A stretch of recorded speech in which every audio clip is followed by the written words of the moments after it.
ಗ್ರಾಹಕನ ಮೇಲೆ delivery boy ಹಲ್ಲೆಯನ್ನ ಮಾಡಿರುವಂಥ ಪ್ರಕರಣ ಬೆಳಕಿಗೆ ಬರ್ತಾ ಇರೋದು. ಯಾತಕ್ಕೋಸ್ಕರ ಇದು? ಅಡ್ರೆಸ್ ತಪ್ಪಾಗಿ ಕೊಟ್ಟಿದ್ದೀರಾ ಅಂತ ಗಲಾಟೆಯನ್ನ ಮಾಡ್ತಾನೆ. ಮಾತಿಗೆ ಮಾತು ಬೆಳೆದು ಮಾರಣಾಂತಿಕವಾಗಿ ಹಲ್ಲೆಯನ್ನ ಕೂಡ ಮಾಡ್ತಾನೆ. 21ನೇ ತಾರೀಕಿಗೆ ಬೆಂಗಳೂರಿನ ಬಸವೇಶ್ವರ ನಗರದಲ್ಲಿ ನಡೆದಿರುವಂಥ ಘಟನೆ ಇದು. 2-3 ದಿನಗಳ ಹಿಂದೆ ಹಲ್ಲೆಗೆ ಒಳಗಾದ ಶಶಾಂಕ್ ಕಣ್ಣಿಗೆ ಗಂಭೀರ ಗಾಯವಾಗಿದೆ.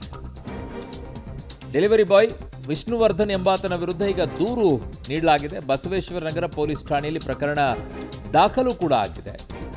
ಅಡ್ರೆಸ್ ತಪ್ಪಾಗಿ ಕೊಟ್ಟಿದ್ದೀರಾ ಅಂತಂದರೆ ಇನ್ಯಾವ ಅಡ್ರೆಸ್ ಕೊಟ್ಟಿರ್ತಾನೆ ಅವನು? ಏನು ಒಂದು ಲೈನ್, ಒಂದು ಅಡ್ರೆಸ್ಸು, ಒಂದು ಕ್ರಾಸು ಏನೋ ವ್ಯತ್ಯಾಸ ಆಗಿರುತ್ತೆ. ಅಡ್ರೆಸ್ಸಲ್ಲಿ ಭಾಳ ವ್ಯತ್ಯಾಸ ಅಂದರೆ ಒಂದು ಕ್ರಾಸು ಅಥವಾ ರೋಡು ಏನೋ ವ್ಯತ್ಯಾಸ ಆಗಿರುತ್ತೆ. ಅಲ್ಲಿ ನೋಡಿ ಡೆಲಿವರಿ ಬಾಯ್ ಹೆಂಗೆ ಹೊಡಿತಾನೆ. ರಾಕ್ಷಸನ ಏನು ಅಂತ ಅವನು ಡೆಲಿವರಿ ಬಾಯ್, ಅಥವಾ ಏನಾದರೂ ಮಾನಸಿಕವಾಗಿ ಏನಾದ್ರು ಸಮಸ್ಯೆ ಇದೆಯಾ ಅವನಿಗೆ ಆ ಥರ ಆಡ್ತಾ ಇರೋದಕ್ಕೆ? ಆ ಥರನೂ ಹೊಡೆಯೋದು ಕಾರಣ ಏನಲ್ಲಿ ಹೊಡೆಯೋಕ್ಕೆ? ಅಡ್ರೆಸ್ ತಪ್ಪಾಗಿದ್ದಕ್ಕೆ ಈ ರೀತಿಯಾಗಿ ಹೊಡೆಯೋದಾ? ಈ ರೀತಿಯಾಗಿನ ಕೇಳಿಸ್ಕೊಳ್ಳಲಿ, ಏನು ಮಾತಾಡಿದ್ದಾರೆ ಫಸ್ಟ್ ನೋಡೋಣ. ಮೇ 21ನೇ ತಾರೀಕು ನನ್ನ ಹೆಂಡತಿ ಝೆಪ್ಟೋನಲ್ಲಿ ಆರ್ಡರ್ ಮಾಡ್ತಾಳೆ. ಝೆಪ್ಟೋ ಡೆಲಿವರಿ ಬಾಯ್ ವಿಷ್ಣುವರ್ಧನ್ ಅಂತ ಸಾಮಾನು ಎತ್ಕೊಂಡು ಬರ್ತಾನೆ. ಸಾಮಾನು ಎತ್ಕೊಂಡು ಬಂದ್ರೆ ಅವನು ನನ್ನ ನಾದ್ನಿ ಇಸ್ಕೊಳಕ್ಕೆ ಅಂತ ಹೋಗ್ತಾಳೆ. ಇಸ್ಕೊಳಕ್ಕೆ ಅಂತ ಹೋದಾಗ ಅಡ್ರೆಸ್ ತಪ್ಪಾಗಿದೆ ಅಂತ ಅವ್ನ ಬಾಯಿಗೆ ಬಂದಂಗೆ ಮಾತಾಡಕ್ ಶುರು ಮಾಡ್ತಾನೆ. ಯಾಕಪ್ಪ ಮನೆ ಮುಂದೆ ಬಂದಿರೋ ಇದು ಬಾಯ್ ಈ ತರ ಬಾಯಿಗೆ ಬಂದಂಗೆ ಮಾತಾಡ್ತಾ ಇದ್ದಾನೆ ಅಂತ ನೋಡೋಣ ಅಂತ ಹೋಗ್ಬಿಟ್ಟು ನಾನು ಸ್ವಲ್ಪ ಜೋರಾಗಿ ಮಾತಾಡಿದೆ. ಜೋರಾಗಿ ಮಾತಾಡಿದಕ್ಕೆ ಆಲ್ ಆಫ್ ಅ ಸಡನ್ ನನಗೆ ಹೊಡೆದ್ಬಿಟ್ಟು ಈ ತರ ನನ್ನ ಸ್ಥಿತಿಲಿ ಇದ್ದೀನಿ. ಇವಾಗ ಡಾಕ್ಟರ್ ಹತ್ರ ನಾನು CT ಸ್ಕ್ಯಾನು ಪ್ರತಿಯೊಂದು ಎಲ್ಲ ಮಾಡಾಗಿದೆ. ಅವ್ರು ಏನಂತ ಹೇಳ್ತಾ ಇದಾರೆ ಅಂದ್ರೆ ಕಣ್ ಕೆಳಗಡೆ ಮೂಳೆ ಮುರಿದೋಗಿದೆ, ಇನ್ನೊಂದು ವಾರದಲ್ಲಿ ಅದು ರಿಸಾಲ್ವ್ ಆಗದೆ ಹೋದ್ರೆ ಆಪರೇಷನ್ ಮಾಡ್ಬೇಕಾಗತ್ತೆ ಅಂತ ಹೇಳ್ತಾ ಇದ್ದಾರೆ. ನಾನು ಪೊಲೀಸ್ ಸ್ಟೇಷನ್ಗೂ ಹೋಗಿ FIR ಮಾಡಾಗಿದೆ. ದಯವಿಟ್ಟು ನನಗೆ ಹೆಲ್ಪ್ ಮಾಡಿ, ಐ ನೀಡ್ ಜಸ್ಟಿಸ್. ಈ ತರ ನಿಮ್ಗೂ ಮಾರನೇ ದಿನ ನೀವು ಝೆಪ್ಟೋನಲ್ಲಿ ಆರ್ಡರ್ ಮಾಡಿದಾಗ ನಿಮ್ಗೂ ಈ ತರ ಆಗದೆ ಇರೋ ನೋಡ್ಕೋಬೇಕು ಅಂತ ನಂದು ಒಂದೇ ಮೆಸೇಜ್ ಇರೋದು.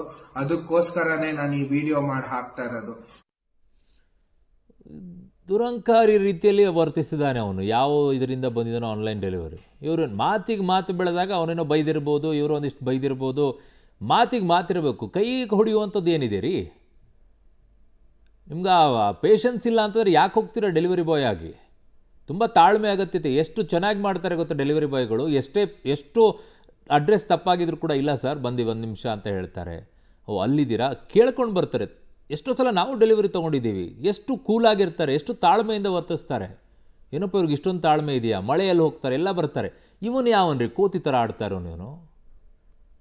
ಇಂಥವ್ರಿಗೆಲ್ಲ ಏನಕ್ಕೆ ಕೊಡ್ತೀರಾ ಅಂತ ಚೆಕ್ ಮಾಡಲ್ವ? ಅವ್ನು ತಾಳ್ಮೆ ಎಷ್ಟಿದೆ ಅನ್ನೋದನ್ನು ಮೊದಲು ಪರೀಕ್ಷೆ ಮಾಡಿ. ಜೆಪ್ಟೋನೋ ಯಾವುದೋ ಇನ್ಯಾವುದೋ ಸ್ವಿಗ್ಗಿನೋ ಇನ್ಯಾವುದೋ ಆನ್ಲೈನಲ್ಲಿ ಯಾವ ಫುಡ್ ಡೆಲಿವರಿ ಇದೆಯೋ ಅದನ್ನು ಯಾರಾದರೂ ಏನು ನಡ್ಕೊಳ್ಳುವಂಥ ರೀತಿನ ಇದು? ಗ್ರಾಹಕನ ಮೇಲೆ ಡೆಲಿವರಿ ಬಾಯ್ ಹಲ್ಲೆ ಪ್ರಕರಣ. ಡೆಲಿವರಿ ಕಂಪನಿಯಿಂದ ಈಗ ಕ್ಷಮೆ ಯಾಚನೆ ಅಂತಿದ್ದಾರೆ. ಆ ರೀತಿಯಾಗಿ ವರ್ತನೆ ಮಾಡಿದ್ರೆ ಅವ್ನಿಗೆ ಏನಾಗಿದೆ ಅದಕ್ಕೆಲ್ಲ ಪೇಮೆಂಟ್ ಮಾಡಬೇಕು. ಅದನ್ನು ಗ್ರಾಹಕನ ಮೇಲೆ ಡೆಲಿವರಿ ಬಾಯ್ ಹಲ್ಲೆ ಮಾಡಿರೋದಕ್ಕೆ ಡೆಲಿವರಿ ಕಂಪನಿ ಈಗ ಕ್ಷಮೆ ಯಾಚನೆ ಕೇಳಿದೆ. ಕ್ಷಮೆ ಅಷ್ಟೇ ಅಲ್ಲ, ಅವನಿಗೆಲ್ಲೇನೋ ಮೂಳೆ ಮುರಿದಿದೆ ಅಂತೆ. ಅವನಿಗೇನೇನಾಗಿದೆ ಚಿಕಿತ್ಸೆ ವೆಚ್ಚವನ್ನೆಲ್ಲ ನೀವೇ ಭರಿಸಿ. ಗ್ರಾಹಕನ ಅಚಾತುರ್ಯದಿಂದ ಆಗಿದೆ ಅಂತೆ. ಏನು ಅಚಾತುರ್ಯ ಏನಾಗಿದೆ ಅವನಿಗೆ? ಡೆಲಿವರಿ ಬಾಯ್ ಮಾಡುವಂಥ ಕೆಲಸನ ಇದು ಈ ರೀತಿಯಾಗಿ ಹೊಡೆಯೋದು? ಆಗಲ್ಲ ಅಂತಂದರೆ ನಾನು ಎಲ್ಲಿದ್ದೀನಿ ಅಲ್ಲಿಗೆ ಬಂದು ತೊಗೊಂಡೋಗಿ ಸರ್, ನಂಗೆ ಅಡ್ರೆಸ್ ಗೊತ್ತಾಗ್ತಿಲ್ಲ ಅಂತ ಹೇಳಬೇಕು ಬಾಯ್ಬಿಟ್ಟು. ಝೆಪ್ಟೋನಲ್ಲಿ ಆರ್ಡರ್ ಮಾಡಿದ್ವಿ. ವಿಷ್ಣುವರ್ಧನ್ ಅಂತ ಹೆಸರಿರೋರು. ಅವರು ಝೆಪ್ಟೋ ಏನು ಆರ್ಡರ್ ಮಾಡಿದ್ವೋ ತೊಗೊಂಬರೋಕ್ಕೆ ಅಂತ ಬಂದರು. ಬಂದಾಗ ನಮ್ಮ ನಾದ್ನಿ ಇಸ್ಕೊಳ್ಳೋಕ್ಕೆ ಅಂತ ಹೋದರು. ಅಡ್ರೆಸ್ ತಪ್ಪಾಗಿದೆ ಅಂತ ಅವರು ಗಲಾಟೆ ಮಾಡಿದ್ರು. ಝೆಪ್ಟೋ ಆ್ಯಪಲ್ಲಿ ಯಾವಾಗಲೂ ಕರೆಂಟ್ ಲೊಕೇಶನ್ನೇ ತೊಗೊಳ್ಳೋದು, ಯಾರೂ ಅಡ್ರೆಸ್ ಟೈಪ್ ಇನ್ ಮಾಡಲ್ಲ. ಸೊ ಅದು ನಮ್ಮದು 169/C, ಅದು ಅಡ್ರೆಸ್ ಬಂದಿದ್ದು 169/B. ಸೊ ಅವ್ರ ಮನೆ ಸೆಕ್ಯೂರಿಟಿ ಗಾರ್ಡ್ ಹತ್ರ ಅದು ಏನು ಡಿಸ್ಕಷನ್ ಆಯಿತು ಅಂತ ನಮಗೆ ಗೊತ್ತಿಲ್ಲ. ಸೊ ಬಂದಾಗ ತುಂಬ ಜೋರಾಗಿ ರೂಡಾಗಿ ಮಾತಾಡ್ತಾಯಿದ್ರು ನಮ್ಮ ನಾದ್ನಿ ಹತ್ರ. ಮನೆ ಒಳಗಡೆ ಇದ್ದೆ ನಾನು. ಸೊ ಬಂದ್ಬಿಟ್ಟು ಏನು ಅಂತ ಆಚೆ ಬಂದ್ಬಿಟ್ಟು ಅಂತ ನೋಡಿದಾಗ ಅವರು ನಮ್ಮ ಹತ್ರನೂ ರೂಡಾಗಿ ಮಾತಾಡಿದ್ರು. ನೀವು CCTV ವಿಡಿಯೋ ನಾನು ನಿಮಗೆ ಕೊಟ್ಟಿದ್ದೀನಿ, ಸೊ ಅದರಲ್ಲೂ ನೀವು ನೋಡ್ಬೋದು ರೂಡಾಗಿ ಮಾತಾಡ್ತಾ ಇದ್ದಾರೆ ಅಂತ. ನಾನು ಫೋನು ಎತ್ತಿದೆ ಪೊಲೀಸಿಗೆ ಕಾಲ್ ಮಾಡೋಣ ಅಂತ. ಆಲ್ ಆಫ್ ಅ ಸಡನ್ ಮೈ ಮೇಲೆ ಬಿದ್ದುಬಿಟ್ಟು ಈ ಥರ ನನಗೆ ಹೊಡೆದಿದ್ದಾರೆ. ನಂಗೆ ತೊಂದರೆ ಆಗಿದೆ ಹೌದು, ಆದರೆ ಬಿಗ್ಗರ್ ಮೆಸೇಜ್ ಇಸ್ ದ್ಯಾಟ್ ಏನು ಅಂದರೆ ಇದು ಎಷ್ಟು ಅಕ್ಸೆಪ್ಟಬಲು ಸೊಸೈಟಿನಲ್ಲಿ ರಾತ್ರಿ ಅಂದರೆ ಬೆಳಗಿನ ಜಾವ 2 ಗಂಟೆ 3 ಗಂಟೆ ಸಹೋದ್ಯೋಗಿ ಈಗ ಕ್ರೈಮ್ ಬ್ಯೂರೋ ಹೆಡ್ ಆಗಿರುವಂಥ ಮುರಳೀಧರನ ಸಂಪರ್ಕಕ್ಕೆ ಸಿಗ್ತಾ ಇದ್ದಾರೆ. ಮುರಳಿ, ತುಂಬ ಅತಿರೇಕದ ವರ್ತನೆ ಅಂತ ಹೇಳ್ಬೋದು ಇದನ್ನು. ಅವನಿಗೆ ಒಂಥರ ಮಾನಸಿಕವಾಗಿ ಅಸ್ವಸ್ಥನ ಅಥವಾ ಏನೋ ಗೊತ್ತಿಲ್ಲ. ಕ್ಷಮೆ ಮಾತ್ರ ಕೇಳಿದರೆ ಮುಗಿದೋಗುತ್ತಾ? ಅವನಿಗೇನು ಮೆಡಿಕಲ್ ಏನು ಸಮಸ್ಯೆ ಆಗಿದೆ, ಅದಕ್ಕೆಲ್ಲ ಚಿಕಿತ್ಸೆಯನ್ನು ವೆಚ್ಚವನ್ನು ಭರಿಸುವಂಥ ಕೆಲಸವನ್ನು ಅದು ಯಾವುದು ಕಂಪನಿ ಇದೆಯೋ ಅದಕ್ಕೆ ಮಾಡಬೇಕಲ್ವ ಈಗ ಮುರಳಿ?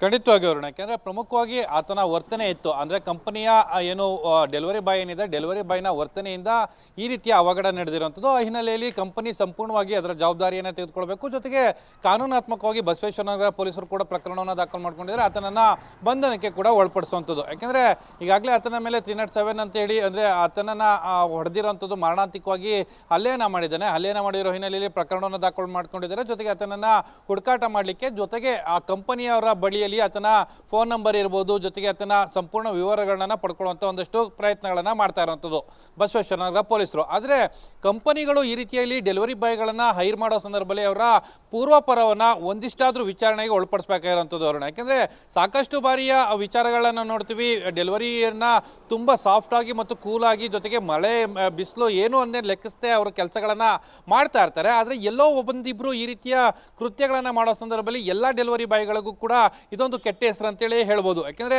ಒಂದಷ್ಟು ಜನರ ಅತಿರೇಕದ ವರ್ತನೆ, ಜೊತೆಗೆ ಅವರು ಯಾವ್ಯಾವ ರೀತಿಯಲ್ಲಿ ಬಿಹೇವ್ ಅನ್ನ ಮಾಡ್ತಾರೆ. ಇವತ್ತು CCTV ದೃಶ್ಯಾವಳಿಗಳಲ್ಲಿ ನೋಡ್ತಾ ಇದ್ದೀರಿ, ಆತ ಮಾತುಕತೆಯನ್ನ ಮಾಡ್ತಾ ಇರ್ತಾನೆ. ಅದರಲ್ಲೂ ಕೂಡ ಮೊದಲು ಬಂದಂತ ಹೆಂಗಸರ ಜೊತೆಲಿ ತುಂಬಾ ಕೆಟ್ಟದಾಗಿ ಮಾತಾಡ್ತಾ ಇರ್ತಾನೆ. ಕೆಟ್ಟದಾಗಿ ಮಾತಾಡೋ ಸಂದರ್ಭದಲ್ಲಿ ಸಾಮಾನ್ಯವಾಗಿ ಮನೆಯಲ್ಲಿ ಇದ್ದಂತ ಗಂಡಸು ಅದರ ಬಗ್ಗೆ ಪ್ರಶ್ನೆನ ಮಾಡ್ಲಿಕ್ಕೆ ಬರ್ತಾನೆ. ಪ್ರಶ್ನೆನ ಮಾಡ್ಲಿಕ್ಕೆ ಬಂದಾಗ ಆತನ ಮೇಲೆ ಏಕಾಏಕಿ ಹಲ್ಲೆ ಮಾಡಿರುವಂಥದ್ದು. ಆ ಹಿನ್ನೆಲೆಯಲ್ಲಿ ಪ್ರಕರಣ ದಾಖಲಾಗಿದೆ. ಇನ್ನು ಕಂಪನಿಗಳು ಅಂದ್ರೆ ಈ ರೀತಿಯ ಡೆಲಿವರಿಯನ್ನ ಮಾಡುವಂತ ಕಂಪನಿಗಳೇನಿರ್ತವೆ, ಡೆಲಿವರಿ ಬಾಯ್ಗಳನ್ನ ನೇಮಕ ಮಾಡ್ಕೊಳ್ಳೋ ಸಂದರ್ಭದಲ್ಲಿ ಆತನ ಪೂರ್ವಪರವನ್ನ ವಿಚಾರಣೆಗೊಳಪಡಿಸಬೇಕು. ವಿಚಾರಣೆಗೊಳಪಡಿಸಿ ಅದಾದ ನಂತರ ಮುಂದಿನ ಆತನಿಗೆ ಕೆಲಸವನ್ನು ಕೊಡುವಂಥದ್ದು ಇರ್ಬೋದು, ಆತನ ಯಾವ ರೀತಿಯಲ್ಲಿ ವರ್ತನೆ ಮಾಡಬೇಕು ಗ್ರಾಹಕರ ಜೊತೆ, ಅದ್ರ ಬಗ್ಗೆ ಒಂದಷ್ಟು ಮಾಹಿತಿಯನ್ನು ಕೊಟ್ಟರೆ ಈ ರೀತಿ ಆಗುವಂಥ ಅವಘಡಗಳು ಸಂಪೂರ್ಣವಾಗಿ ನಿಯಂತ್ರಣಕ್ಕೆ ಬರುವಂಥ ಸಾಧ್ಯತೆಗಳಿರುವಂಥದ್ದು. ಅರುಣ್. ಓಕೆ ಮುರಳೀಧರ್, ನಿಮ್ಮೆಲ್ಲ ಮಾಹಿತಿಗೆ ಧನ್ಯವಾದಗಳು.